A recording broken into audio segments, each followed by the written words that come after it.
Welcome to the SPHR Deep Dive, your essential guide for mastering strategic HR. Today we're tackling a topic that's absolutely central, not just for the SPHR exam, but for building, well, truly resilient organizations. We're talking leadership development and coaching. Think of this as your fast track to understanding how senior HR pros really cultivate those incredible leaders, navigate the tricky challenges, and ultimately, drive business success, our mission.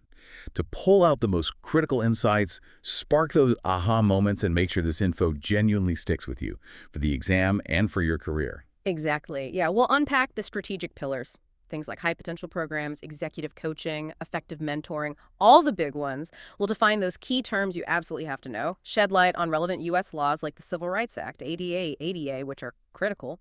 We'll also touch on the business implications, the ROI math, which executives always want to see, and of course flag those common SPHR exam pitfalls, the ones designed to trip you up. Yeah. This isn't just theory, it's really about applying knowledge strategically. Okay, fantastic. Let's roll up our sleeves then and get you strategically informed. So let's kick things off with a concept that sounds simple but has layers. High potential employees, HiPos. It seems easy to just label your best performers as HiPos, but I hear that's a classic trap, right? Yeah. What's the key difference we need to grasp? That's a great starting point because it is a common misunderstanding. A hypo isn't simply someone acing their current job. They really need three things: the ability to rise to higher, more critical roles, the engagement to commit to the organization and their own growth, and, this is crucial, the aspiration for more responsibility. What's interesting is they often show that leadership aptitude, that desire, by tackling problems proactively or learning new skills before anyone asks them to. They think bigger. Right, so it's that forward-looking piece, the appetite and aptitude for what's next, not just today's results. How do organizations actually spot these future leaders? I mean, beyond just relying on a manager saying, hey, this person's good. Yeah, identifying them objectively is key for building that leadership pipeline. Subjectivity can creep in otherwise. A lot of organizations use tools like the 9-box grid. You've probably seen it. It maps current performance against potential for growth. That employee who's consistently a high performer and shows high potential landing in that top right star box, that's your classic hypo, Yeah. it helps HR and leaders have a more, let's say, data-driven conversation about succession. Okay, the 9-box grid. So once you've identified these folks, how do companies really accelerate their development? It's more than just saying, congrats, you're a hypo, I assume. Oh, absolutely. It requires deliberate investment and action. The strategies often align with the 70-20-10 model for learning. First, you have special stretch assignments. These are tough projects, maybe leading a cross-functional team, things that really push them. That's the 70 learning by doing. Then there's formal training, like corporate universities or leadership programs. Think GE's Crotonville historically, that's the 10%. And the 20% is that crucial coaching and mentoring, the one-on-one guidance. Plus, things like job rotation or even global assignments are fantastic. PepsiCo, for example, they're known for sending hypos on multi-year international postings to really broaden their horizons. That PepsiCo example is fascinating. Their talent academy approach is legendary, right? Didn't something like 16 former managers become Fortune 500 CEOs? But here's the interesting part. You mentioned they invest heavily, but often don't explicitly tell people they're tagged as hypos. Why keep it under wraps? It's a really interesting strategic choice. It's often about fostering humility and preventing a sense of entitlement. By not putting a label on it, PepsiCo helps ensure the motivation stays intrinsic, focused on growth and contribution, not just, climbing the ladder because they've been anointed. It avoids that crown prince or princess syndrome and keeps people hungry. That subtlety is actually a key insight for the SPHR level, understanding the why behind the practice. Okay, that makes sense. So strategically, what's the bottom line impact of focusing so intensely on hypo development, beyond just having good managers?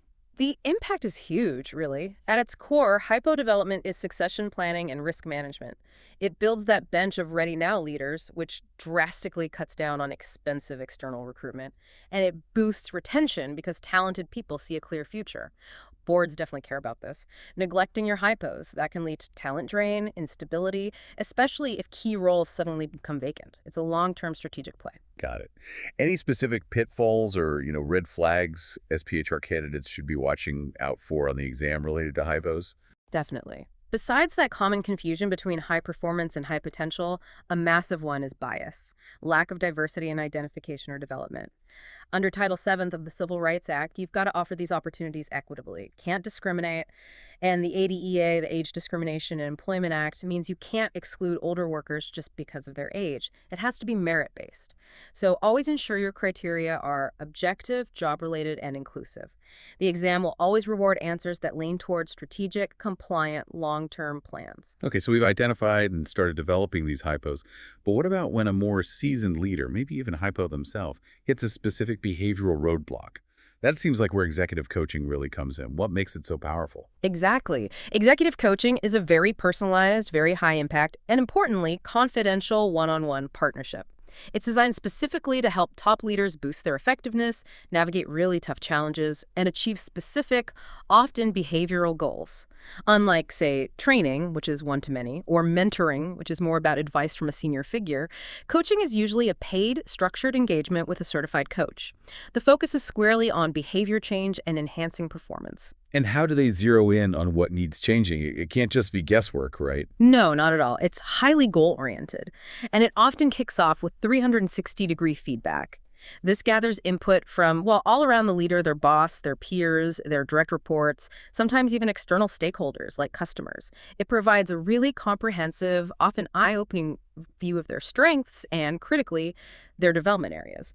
That data guides the coaching focus. I've heard people mention the GRIO model in coaching. What's that about? What does GRI stand for? Yes, the DRO model. It's a classic framework popularized by Sir John Whitmore. DRO stands for goal, reality, obstacles, options, and will way forward.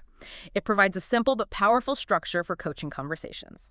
First, clarify the goal the leader wants to achieve. Then, examine the current reality, what's actually happening now. Then, explore the obstacles and brainstorm options. And finally, establish the will, the commitment, and specific steps, the way forward to make it happen. It guides the coachee towards their own solutions. So it's very much about empowering the leader to find their own answers, like if a new VP is struggling to delegate effectively. Precisely. A good coach doesn't provide the answers. They ask powerful questions that help the leader unlock their own insights. So for that VP struggling with delegation, the coach might help them explore why they're hesitant, what the impact is, brainstorm small delegation steps, maybe role-play difficult conversations. It builds capability, not dependence. Okay, this feels like a potential exam trap. What is the absolute key difference between coaching and mentoring that SPHR candidates must know? Yes, definitely a key distinction. Coaches are typically external professionals. They focus on specific skill or behavioral development, and they facilitate self-discovery, often without giving direct advice. Think performance improvement, specific goals. Mentors, on the other hand, are usually internal, more senior colleagues. They do give advice, share their experience, offer organizational insights, help navigate culture, maybe open doors. It's generally focused on longer-term career development.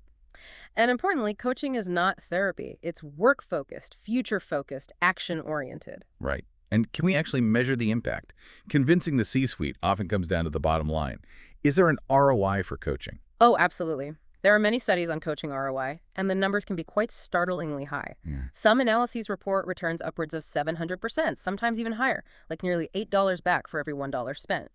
Beyond just the financial ROI, you see measurable improvements in strategic thinking, self-awareness, leadership effectiveness, team engagement, all things that directly impact business results. Wow. Okay, so putting it together, if you have a technically brilliant VP of sales who's abrasive and team engagement is tanking, the strategic HR move isn't necessarily discipline first, but maybe executive coaching coupled with 360 feedback to work on that emotional intelligence. That's the SPHR thinking. Exactly. You've nailed the strategic application. It's about diagnosing the root cause and applying the right high-impact solution. Coaching is typically reserved for those senior leaders or identified hypos, especially during critical transitions or for specific behavioral challenges. It's an investment. And of course, legally, ensure fair access, avoid EEO issues. And remember, ADA accommodations if needed. Exam tip. Scenario with a senior leader, interpersonal skill gaps. Coaching is often the most effective answer compared to generic training. Okay, if coaching is that focused intervention, mentoring feels broader, more relational. How does it fit into the overall leadership development picture? That's a good way to put it, relational. Mentoring is really about an intentional one-on-one relationship. You have an experienced employee, the mentor, providing guidance, advice, and support to someone less experienced, the mentee. The focus is usually longer-term career development, personal growth, navigating the organization. And like we said, mentors are typically internal. They know the culture, the unspoken rules. They can share stories, provide context in a way an external coach usually can't. And are there different ways mentoring happens? It's not always the formal assigned pairing, is it? No, definitely not. You see various forms. There's formal versus informal HR structured programs versus relationships that just, happen organically. One-on-one traditional is that classic senior to junior model. Peer mentoring is becoming more common, two people at similar levels supporting each other's learning. And reverse mentoring is fascinating, where a junior employee mentors someone senior, often on things like technology or social media. Jack Welch at GE was famous for using this. It really bridges gaps. You can also have group mentoring, one mentor with a small cohort. So the core idea is transferring wisdom, providing support, helping someone navigate their career path within the company. Precisely. Mentors share those valuable anecdotes, offer networking connections, provide feedback, and crucially, offer psychological support and encouragement. And the benefits flow both ways. Mentees gain skills and confidence. Mentors get to practice leadership, maybe gain fresh perspectives, and the organization. It sees better engagement, higher retention, and a stronger learning culture. Companies like PepsiCo use it strategically, maybe for HiPos or specific groups like women in STEM. What about the legal side for mentoring? Any specific laws or compliance issues SPHR candidates need to be aware of?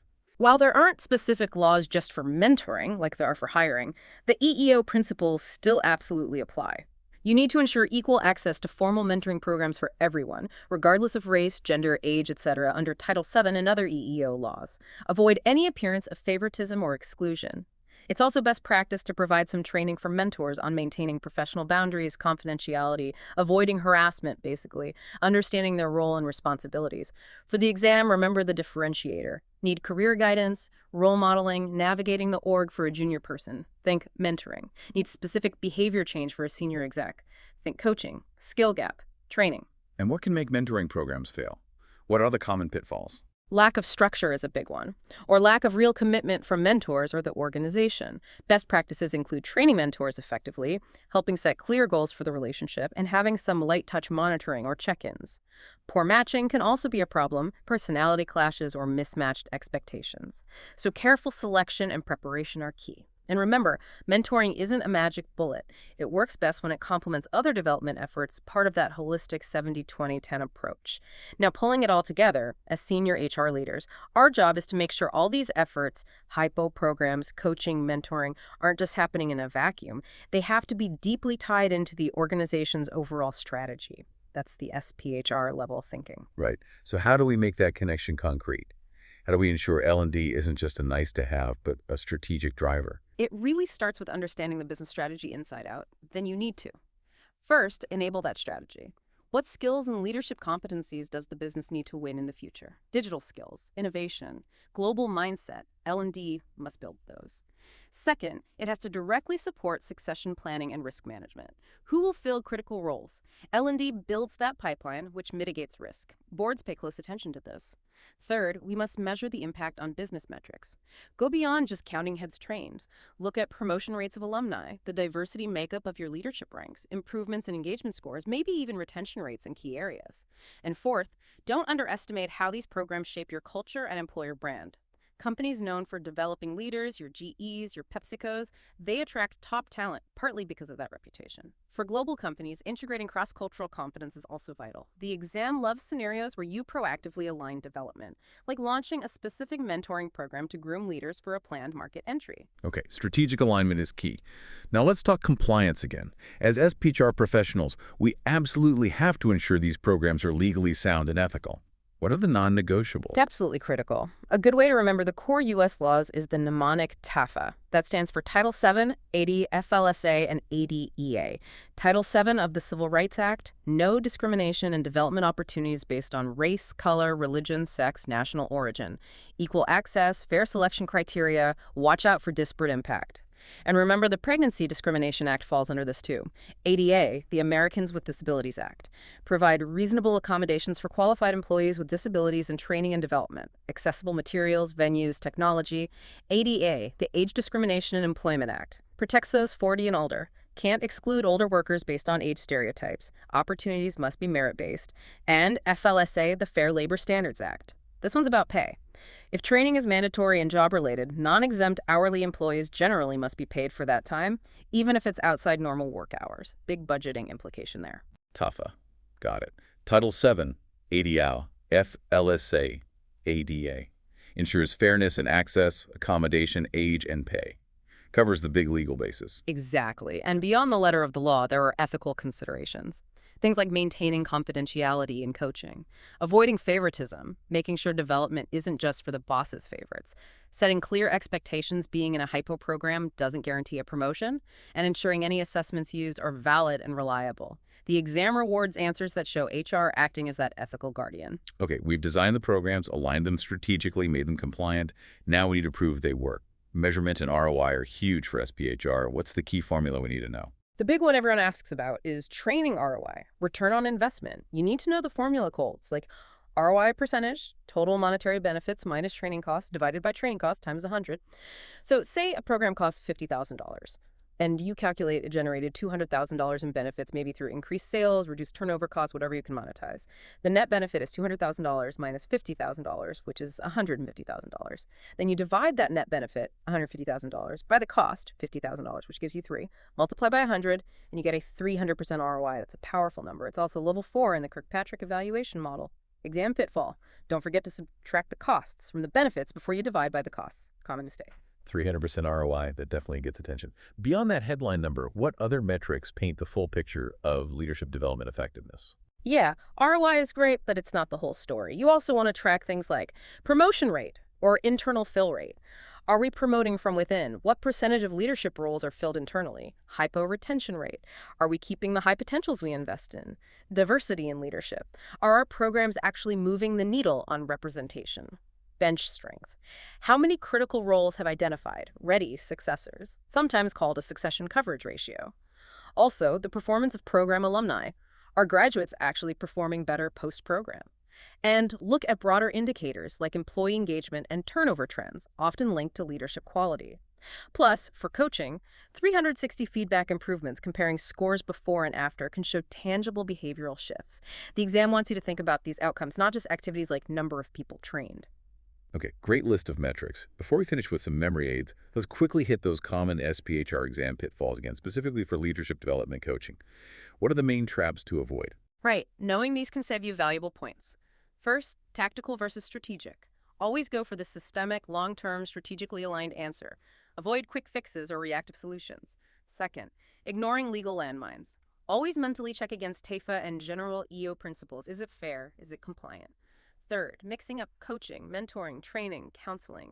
Know the distinct purpose of each and choose the right intervention for the scenario given. Fourth, forgetting the people element. Tech is great, but development relies on human connection, feedback, mentoring, experience. Don't choose tech-only solutions for behavioral issues. Fifth, over-reliance on external hiring. The SPHR favors developing internal talent for succession planning first. Sixth, lack of evaluation. Programs need built-in evaluation. Think, plan, do, check, act, or ADDIE. How will success be measured? Seventh, jargon blindness. Be comfortable with terms like 360 feedback, action learning, assessment centers. Eighth, time horizon. Remember, leadership development takes time. Don't expect instant results in scenarios. And maybe ninth, underestimating feedback. Recognize the critical role of constructive feedback in leader growth. Excellent points. Those case scenarios on the exam often test exactly these distinctions. Stay calm, pick out the key facts, look for those keywords like most effective or strategic response. Okay, to help lock all this great information in, let's quickly recap some of those handy mnemonics and frameworks. They can be lifesavers under pressure. Definitely. Frameworks give you structure. Remember the 70-20-10 model. 70% experience, 20% relationships, coaching mentoring, 10% formal learning. Guides your program mix, the GROW coaching model. Goal, reality, options, will. Structures effective coaching. Maybe think lead for leadership development. Learn, experience, assess, dialogue. Covers the key components. For succession planning, I-plan. Identify talent, pinpoint development needs, lead through experience, assess readiness, navigate transitions. Our legal friend, TAFA. Title 7, ADI, FLSA, ADA, your compliance checklist. For designing any training, ADAE, analyze, design, develop, implement, evaluate. The classic instructional design model. And for setting goals within development plans, always use SMART. Specific, measurable, achievable, relevant, time-bound. Fantastic. Those aren't just letters. They're frameworks to organize your thinking, both for the exam and on the job. Well, we have covered a lot of ground in this SPHR deep dive. From identifying and nurturing HiPos, through the specific tools of coaching and mentoring, all the way to strategic alignment, legal guardrails, and proving the impact. Absolutely. And the core message, really, for the SPHR exam and for your practice is to consistently think like that strategic HR business partner. Your role is fundamentally about building the leadership capability the organization needs to succeed, doing it thoughtfully, ethically, and in a way that delivers measurable results. So what does this all mean for you, the listener? Maybe consider this final thought. If a well-designed strategy can help turn an abrasive but brilliant VP into an empathetic, effective leader, or cultivate internal talent that goes on to become Fortune 500 CEOs, what kind of leadership impact are you equipped to champion in your own organization now? That's definitely something powerful to take away. Thank you so much for joining us on this SPHR deep dive. Keep learning, keep exploring those connections, and best of luck on your SPHR journey.